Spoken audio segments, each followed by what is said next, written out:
Hello friends, welcome back to my channel Megha classes. आज हम study करेंगे माइनर्स रिपोर्ट 2004 को। इसे स्टडी करने के बाद मैं आपको एक ब्रीफ समरी भी प्रोवाइड करूंगी। जितनी भी रिपोर्ट्स आई थी कॉर्पोरेट गवर्नेंस की इंटरनेशनल कंटेक्स्ट में, उस ब्रीफ समरी से आप ज़्यादा अच्छे और क्लियर वे में समझ पाएंगे इन रिपोर्ट्स को कि कैसे ये रिपोर्ट्स एक दूसरे से लिंक्ड हैं, इनके बीच में क्या रिलेशन है, ये आप अच्छे से समझ पाएंगे। तो फ्रेंड्स, अगर आप एक टॉपिक प्रिपेयर कर रहे हैं तो इस वीडियो को लास्ट तक कंप्लीट जरूर देखिएगा। So let's start. Myners report 2004। सबसे पहले हम इसकी नीड पढ़ेंगे कि ऐसा क्या हुआ, क्या रीजन था जिस वजह से माइनर्स रिपोर्ट आई थी। तो इसकी नीड है, the system for voting share of UK issuer was not as effective and efficient as it should be. कि यूके इश्यूअर में जो वोटिंग का सिस्टम था वो उतना इफेक्टिव और एफिशिएंट नहीं था जितना कि उसे होना चाहिए था। एंड जो वोटिंग का प्रोसेस था वो मैनुअली था एंड पेपर बेस्ड था। इट मीन्स हम चिट्स बना के वोटिंग करते थे, कुछ भी डिजिटल नहीं था। अब कुछ भी डिजिटल नहीं था, इट मीन्स वहां पे ट्रांसपेरेंसी नहीं थी, क्योंकि कोई किसी और के नाम पर वोटिंग कर देता था, किसी प्रॉक्सी के नाम पर वोटिंग कर देता था। इट मीन्स वहां पे लैक ऑफ ट्रांसपेरेंसी थी। तो जो ये रिपोर्ट लेकर आए पॉल माइनर, उन्होंने कहा, ही states that there are number of structural weaknesses in existing paper based system which needs to be upgrade। उन्होंने कहा कि जो existing paper based system है वोटिंग का, उसके स्ट्रक्चर में बहुत सारी weaknesses हैं, मतलब बहुत सारी कमियां हैं जिनको दूर करने की जरूरत है, which needs to be upgrade। तो ये रीजन था जिस वजह से माइनर्स रिपोर्ट आई थी। Next is report. जो माइनर्स रिपोर्ट है वो पब्लिश हुई थी जनवरी 2004 में और ये लेकर आए थे पॉल माइनर्स और इन्हीं के नाम पे माइनर्स रिपोर्ट का नाम पड़ा था। Next is recommendations. जो माइनर्स रिपोर्ट है इसने कुछ रिकमेंडेशंस भी दी थी।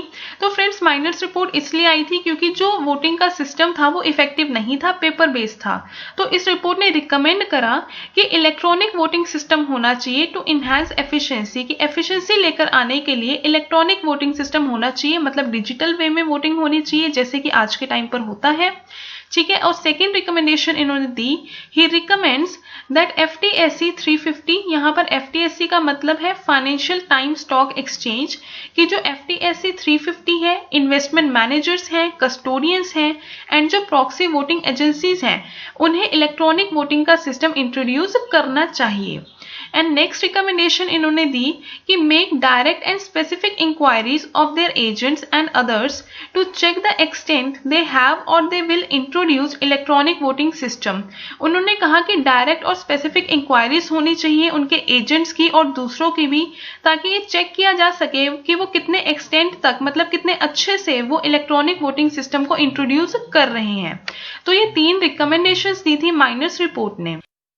नेक्स्ट इज, ये पिक्चर है पॉल माइनर की जो इस रिपोर्ट को लेकर आए थे और इन्हीं के नाम पे इस रिपोर्ट का नाम भी पड़ा था। Next is conclusion. तो फ्रेंड्स, जो माइनर्स रिपोर्ट है इसका मेन फोकस किस पर था? इलेक्ट्रॉनिक वोटिंग पे, कि जो वोटिंग है वो इलेक्ट्रॉनिक वे में होनी चाहिए।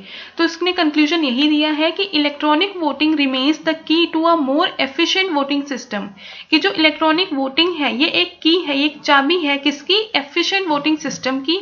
And all the parties, issuer, institutional investor and the intermediaries need to make a conscious effort to introduce electronic voting capabilities in 2004। और जितनी भी पार्टीज हैं, इश्यूअर है, जो इंस्टीट्यूशनल इन्वेस्टर है और जितने भी इंटरमीडियरीज हैं, उन्हें इंट्रोड्यूस करना चाहिए इलेक्ट्रॉनिक वोटिंग का सिस्टम। तो ये इसका कंक्लूजन था और इसके साथ हमारी माइनर्स रिपोर्ट कंप्लीट होती है।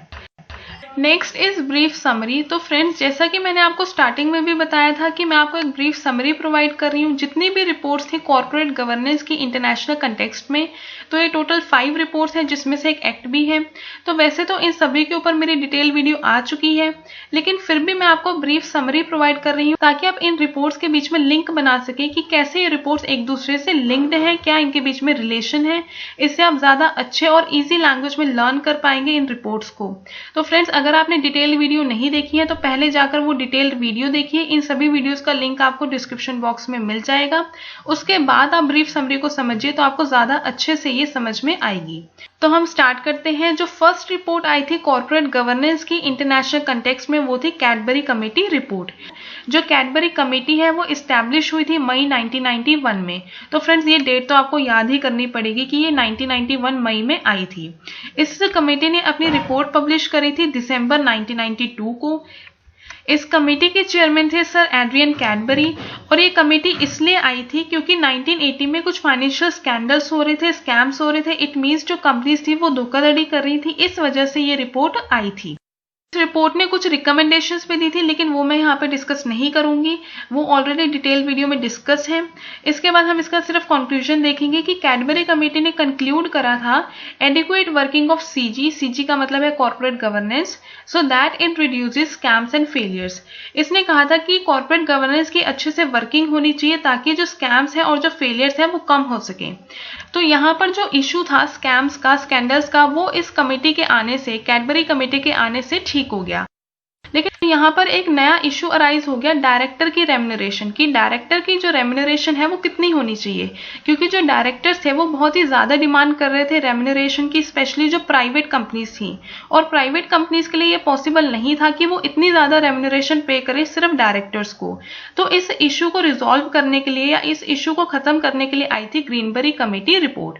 तो जो ग्रीनबरी कमेटी है वो बनी थी जनवरी 1995 में, और इस कमेटी ने उसी साल 1995 को ही 17 जुलाई को अपनी रिपोर्ट पब्लिश कर दी थी। इसके चेयरमैन थे सर रिचार्ड ग्रीनबरी, और इसकी नीड वही है क्योंकि डायरेक्टर की रेम्यूनरेशन को आइडेंटिफाई करना कि किस बेस पे हमें डायरेक्टर को रेम्यूनरेशन देनी है, क्या प्रोसीजर फॉलो करना है, ये इसकी नीड थी। इस कमेटी ने भी कुछ रिकमेंडेशंस दी थी एंड कंक्लूड करा था कि इट फॉलोड कैडबरी रिपोर्ट, कि जो ग्रीनबरी रिपोर्ट है ना, ये कैडबरी रिपोर्ट की रिकमेंडेशन को फॉलो करती है, मतलब ये उसको भी मानती है, और इसने अपना मेन फोकस किस पर दिया है, डायरेक्टर की रेम्यूनरेशन पे। तो कहने का मतलब कि जो कैडबरी कमेटी थी उसका मेन फोकस किस पर था, स्कैम्स पर था, फेलियर्स पर था जो हो रहे थे कंपनीज में, उसको ठीक करना था। और उसमें से एक इशू रह गया था डायरेक्टर रेम्यूनरेशन को लेकर, तो वो इशू किसने ठीक कर दिया, ग्रीनबरी कमेटी ने। तो भाई अब यहाँ पे डायरेक्टर की रेम्यूनरेशन का जो इशू था वो भी ठीक हो गया। अब यहाँ पर एक नया इशू अराइज हो गया कंपनीज के लिए, क्योंकि यहाँ पे दो कोड ऑफ कंडक्ट आ गए, कैडबरी ने भी अपना कोड ऑफ कंडक्ट दे दिया, ग्रीनबरी ने भी दे दिया। अब कंपनीज कंफ्यूज हो गई कि भाई वो किसके कोड ऑफ कंडक्ट को अप्लाई करें। तो इस इशू को रिजॉल्व करने के लिए आई थी हैम्पल रिपोर्ट। हैम्पल रिपोर्ट ने क्या करा, इसने कैडबरी और ग्रीनबरी दोनों की रिकमेंडेशंस को रिव्यू करा, देखा, समझा, जहां पर इसे जरूरत लगी वहां पर इसने इसको रिवाइज करा, मतलब मॉडिफाई करा, और दोनों को मिलाकर बना दिया कंबाइंड कोड। ठीक है, तो इसकी नीड क्या थी कि कंबाइंड कोड को बनाना, मतलब कि एक कोड ऑफ कंडक्ट हो जिसे सभी कंपनीज फॉलो करें और जो कंपनी की कंफ्यूजन थी वो दूर हो सके। तो जो हैम्पल कमेटी थी वो बनी थी नवंबर 1995 को। इसने अपनी रिपोर्ट पब्लिश करी थी 98 को। इसके चेयरमैन थे सर रोनाल्ड हैम्पल, और इसकी नीड वही थी कि कंबाइंड कोड ऑफ कंडक्ट बनाना और कंपनीज की कंफ्यूजन को दूर करना। इस रिपोर्ट ने भी कुछ रिकमेंडेशंस दी थी एंड कंक्लूड इसने ये करा कि ये ज्यादा रिलाई करती है, मतलब ज्यादा भरोसा करती है प्रिंसिपल्स पे रेदर देन गाइडलाइंस, एंड इसने कंबाइंड कोड बनाया। ठीक है, तो अब इस रिपोर्ट से क्या हुआ, जो कंपनी की कंफ्यूजन थी वो भी दूर हो गई। अब सिर्फ एक ही कोड था जो कंपनीज को फॉलो करना था। तो अब एक न्यू प्रॉब्लम अराइज हो गई, जो कंपनीज थी वो अपनी फाइनेंशियल रिपोर्टिंग में फ्रॉड कर रही थी।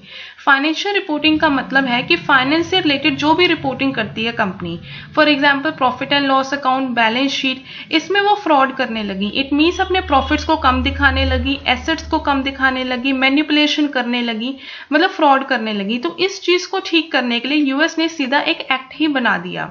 ठीक है, ये एक्ट कब बना था, 2002 में बना था।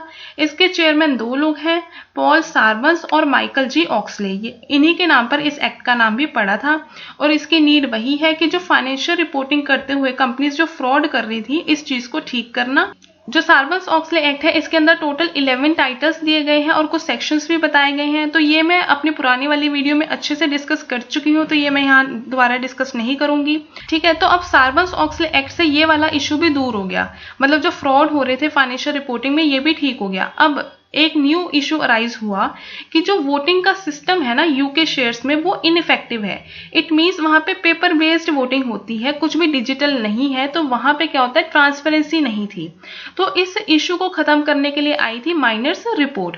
ये रिपोर्ट कब आई थी, जनवरी 2004 को। इसे लेकर आए थे पॉल माइनर्स, और इसकी नीड क्या थी कि इनइफेक्टिव सिस्टम था वोटिंग का। ठीक है, और इस रिपोर्ट ने कंक्लूड यही करा, इन्होंने प्रमोट करा इलेक्ट्रॉनिक वोटिंग को।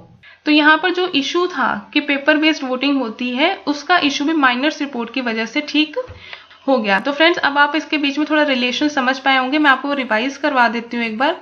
क्या हुआ, कैडबरी कमेटी में क्या हुआ कि बहुत सारे स्कैम्स हो रहे थे 1980 में, इसलिए कैडबरी कमेटी आई। इस कमेटी ने कुछ रिकमेंडेशन दी तो वो स्कैम्स ठीक हो गए, लेकिन उसमें एक रह गया डायरेक्टर की रेम्यूनरेशन से रिलेटेड।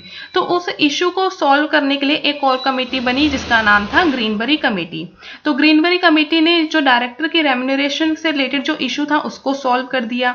अब यहाँ पे कंपनीज के लिए एक और इशू आ गया कि भाई दोनों दो कोड ऑफ कंडक्ट हैं, हम कौन सा कोड फॉलो करें। तो इस इशू को दूर करने के लिए आई हैम्पल रिपोर्ट।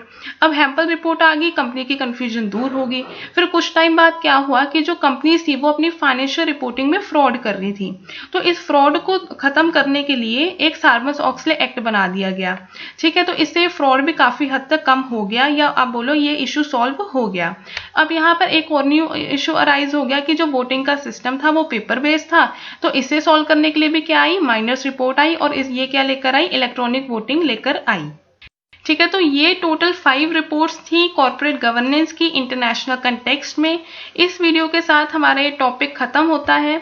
तो फ्रेंड्स, अगर आपको ये वीडियो पसंद आई हो, थोड़ी सी भी यूजफुल लगी हो, तो इस वीडियो को लाइक कीजिए, शेयर कीजिए अपने फ्रेंड्स के साथ जो ये टॉपिक प्रिपेयर कर रहे हैं, और चैनल को सब्सक्राइब कर लीजिए, और साथ में बेल आइकन को भी प्रेस कर दीजिए ताकि आपको न्यू वीडियो की नोटिफिकेशन भी मिल जाए। Stay safe and take care. Okay, good bye.